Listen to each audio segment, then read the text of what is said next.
I'm going to shuffle all these again, and I'm going to breathe in and out while we do it. I'm pretty sure I've burned my notifications because I went live like 3 times last night. 2 or 3 times, I don't remember. And I know that was less than 24 hours ago. So usually whenever I burn my notifications, I'm like, ooh, no one's going to be here. We can dive as deep as we want to go. Put on your Piscean, Scorpionic, or Cancerian energy, or your equipment, so that you can survive the change in pressures and oxygen levels and concentrations. If you're jumping into your Cancerian, you may want to bring a friend, because I don't know how deep cardinal water is comfortable going for extended periods of time, you know? It's cardinal water's job to be like accessible and stuff, you know? Because it's cardinal, it's your introduction. And then mutable sort of like rides the gamut. And once you hit fixed, like you're in there. All right, let's just see. And I also love how like there's the alchemy of glass was an alchemy that produced something that could be used, and we saw it in the Ace of Swords and the Wheel of Fortune. So that's cute. Unus mundus and coagulation. One mind and synchronicity. Or synchronicity and coagulation. And then the fog with coagulation. Ooh, that fog. The glass should be a foil to the fog, I would think. Well, maybe something more like fire. The smoke has already revealed itself to be a foil to fog. The heat of the smoke sort of like lifts the fog. But I would love to get to the point to see like, oh, like how do we can use this alchemy to do that, or that alchemy to do this, or not the alchemy, the result of an alchemy. Anyway, that feels good. Am I gonna do 2, 4, 8, 16? Sure, let's do 2, 4, 8, 16.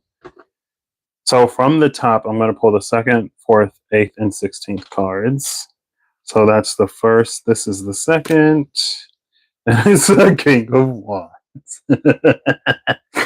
Of course, it's the King of Wands. He is here yet again. The King of Wands is doing all kinds of masculine fire, is participating in all kinds of alchemical processes right now. And I guess it's not surprising, because it's like, it would be more surprising if it were a specific element of a specific zodiac energy, but that's just like masculine energy overall. And masculine energy is everywhere, right? So the alchemy between the King of Wands, masculine fire, and the King of Chalices, masculine water. Whoa, hold up. I'm intrigued. I'm gonna have to pull this out, because I may want to be able to look at this. I was just gonna like flip them back over in the deck, but I don't think. Yeah, I'm gonna set them out. I want to be able to see this. So between masculine fire, 1, 2, and waters, we have summer. Okay. She's giving like humidity. This is wet and hot.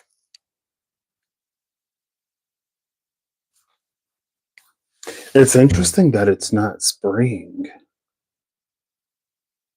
because it feels like a greenhouse. But it is a greenhouse. This is something that's tended to. If it was natural, it feels like it would be feminine fire and water. I'm getting like the forced air convection. It is intentional heat and light given to something. It's intentional water. This is something that's being tended to. It isn't a passive process. Am I going to read the books? Sure. I will read the book.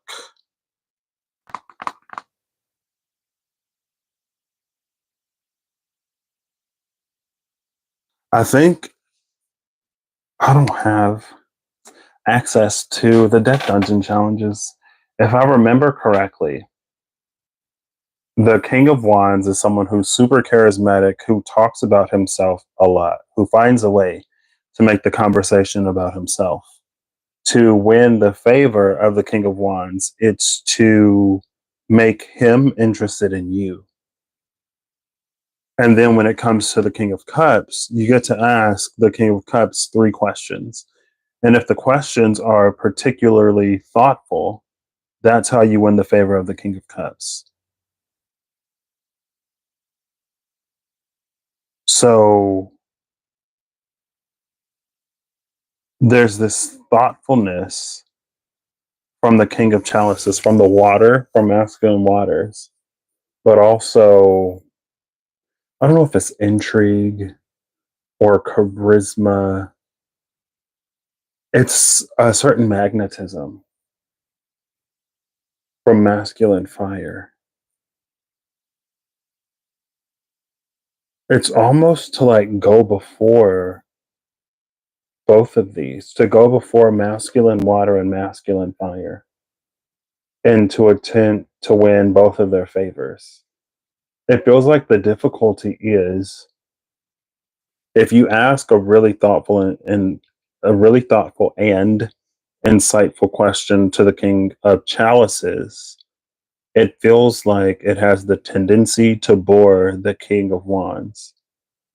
But it's like vice versa. If you attempt to be really like intriguing and whatever to the King of Wands, it feels like it would be like off putting to the King of Chalices. It may come off as like shallow or like vapid or lacking depth. This, it almost feels like it's like the fire that was between Leo and Virgo. It's like Leo got Virgo really excited about something. And now, with the combination of that energy, if it can stay in conjunction, which is interesting because that would be these two like aligning the fires and the waters on the same page. Then it's like Leo and Virgo pitches something to these two kings. And Virgo's like, it's almost like Virgo's got the details to satisfy the King of Chalices, or the level of detail that Virgo presents lets the King of Chalices know that like thought has been put behind this, and then the enthusiasm of Leo satisfies the King of Wands. And then we end up in this summer. It feels like summer is just like a golden age, golden era. After you get that investment, maybe fullness, vitality, and sensuality. To experience summer is to be embodied. The summer air kisses every crevice of our body, opening us up in ways long forgotten. Lust, desire, laughter, sweat, physicality. These are all expressions of summer's fullness shining through. When this card appears, know that the senses are heightened and the work is nearing full expression. It may feel as though things are electrified or about to burst. Keep in mind that, like all the alchemical seasons, summer will soon pass, For now, everything in your narrative is fleshed out, and the story has just another chapter or two until it begins again. So revel in this time of ripening and rhythm. Celebrate, gather, connect. Whether the season is literal or metaphorical, let yourself be swept into the pulse of these hot and heavy nights. Yeah, this is, again, it's a lot of excitement. I feel like, well, I guess this would be present wherever the King of Wands and the King of Chalices align.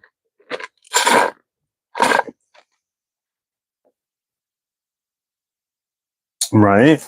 So that's the two.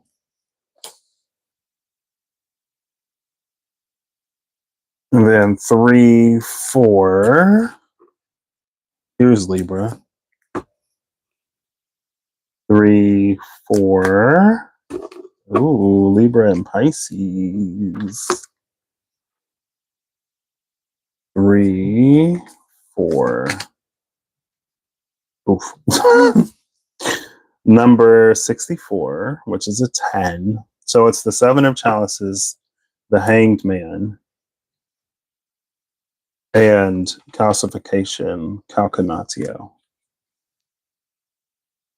This card came out at the cut yesterday. Because I was like, ooh, I think it was when I was talking about all the fire or something. Because I was like, ooh, this is fiery.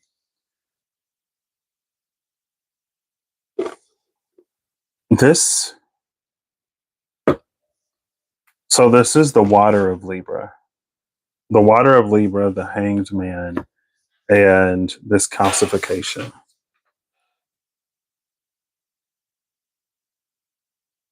What immediately comes to mind is every which way but loose. Maybe it's because the South Node is in Libra right now. Every which way but loose. It makes me think of the octopus energy that was the shapeshifter. I think that was the line that got privated. And then somebody just went live for Libra. LOL. I just got the notification.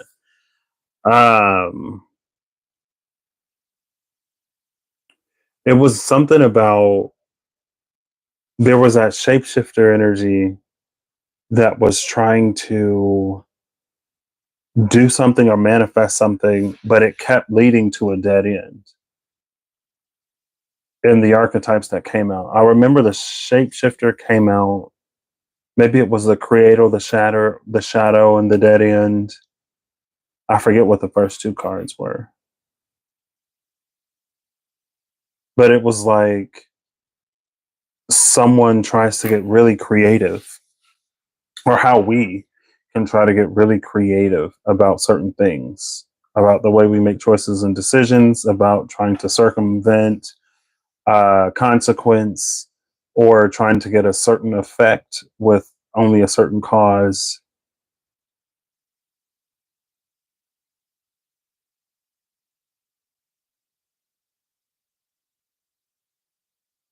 But it was the thing that didn't change that kept leading to failure, or that kept presenting dead ends, because there was something that the creative shapeshifter was trying to avoid. But in trying to avoid it, it persisted. And again, it was the reason why things continued to fall apart. Anima Mundi was the bottom of the deck. And it was like, as the creative is trying to do whatever, it's like the maze, the labyrinth shifted when they shifted. So it always leads to a dead end. It's like the will of the world itself prevents that energy from something. And it's kind of sort of the same here.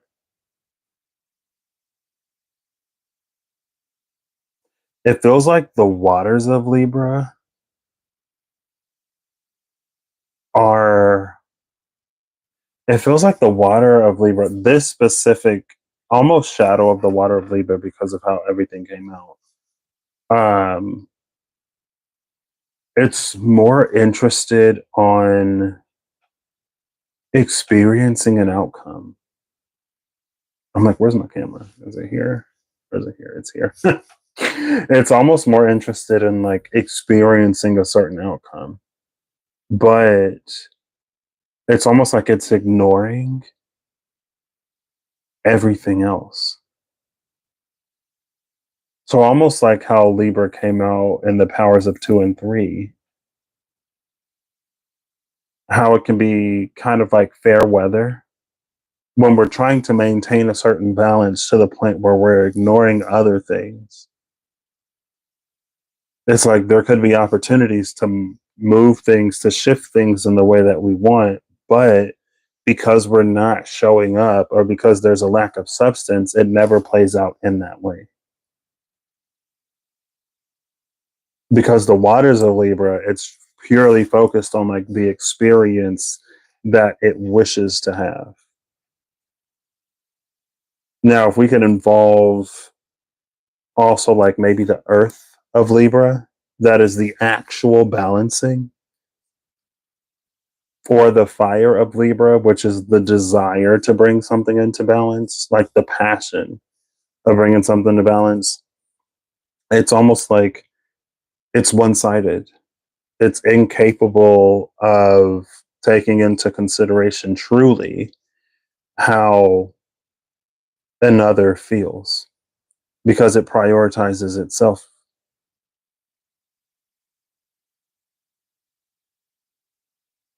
And so that's this like every which way but loose.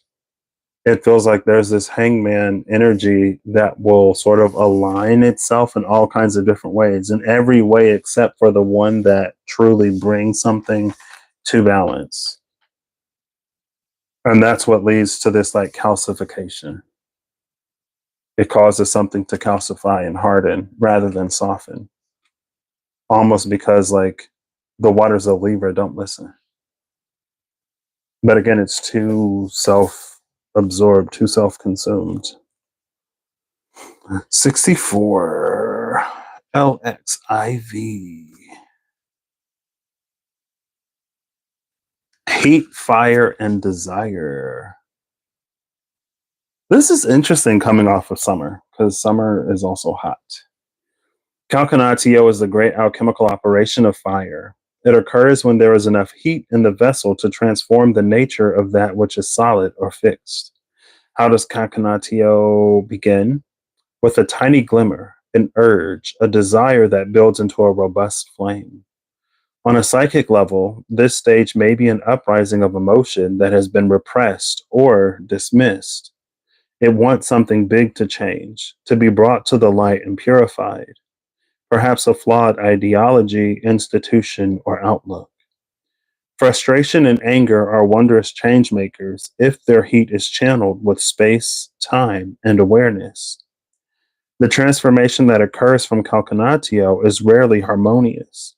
It requires commitment and a willingness to sit through discomfort as old patterns fall into the ashes.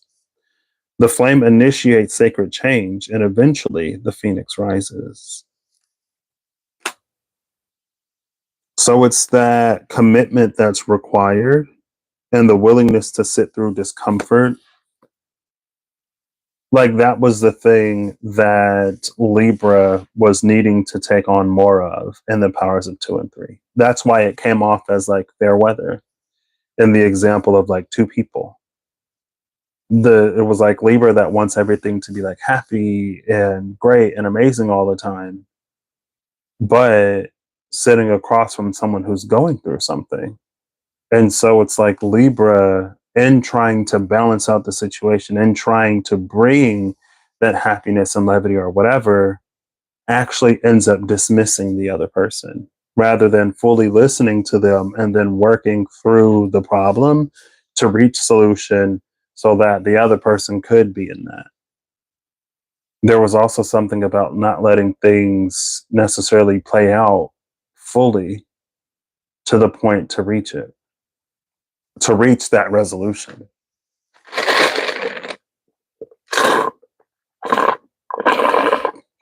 And what's interesting here is with the Hanged Man, this feels like the waters of Libra would be like, I've spent the time that's required, like I've spent the time that's necessary, like that is the commitment, but there's a difference.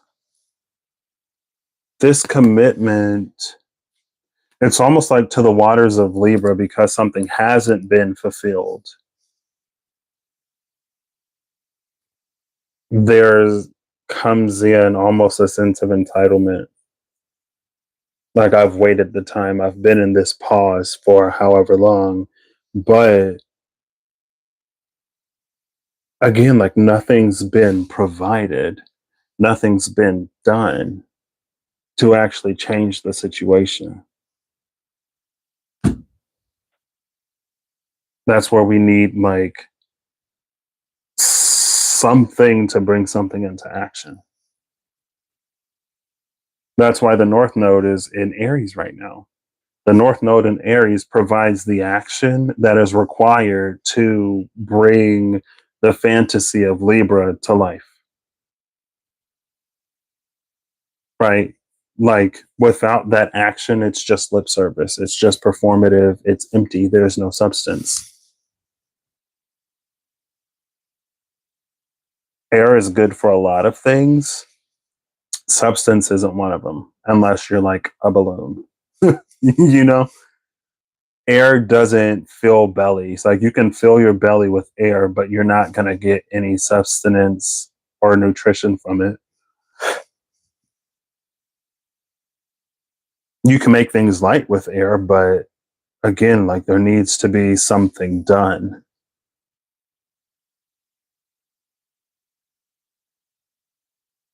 And it's this every which way but loose. As I think, I'm trying to think of what every which way but loose like means. I'm trying to think of the context in which I've heard it. I don't remember. It's just like there are so many configurations that have been tried. It's like everything has been tried except for actually doing the thing. Oops. I did hear when I had like hit the microphone. Um, that's why I'm doing this. I don't know. It seemed a little better.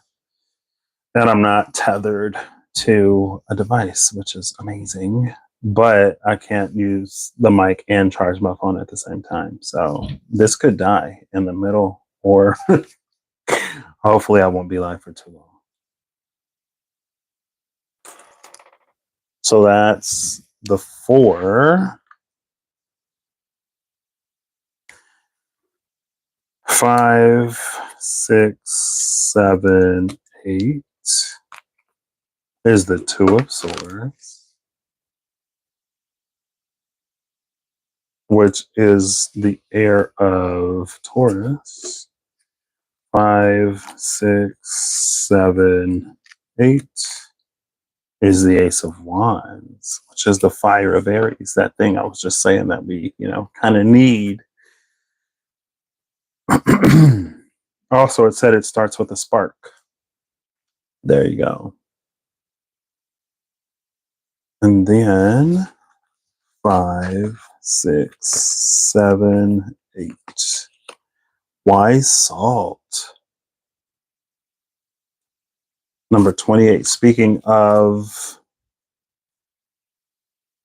earth, earthing something to the point where it actually like comes into balance rather than an immaterial balance. But I think too, just in general,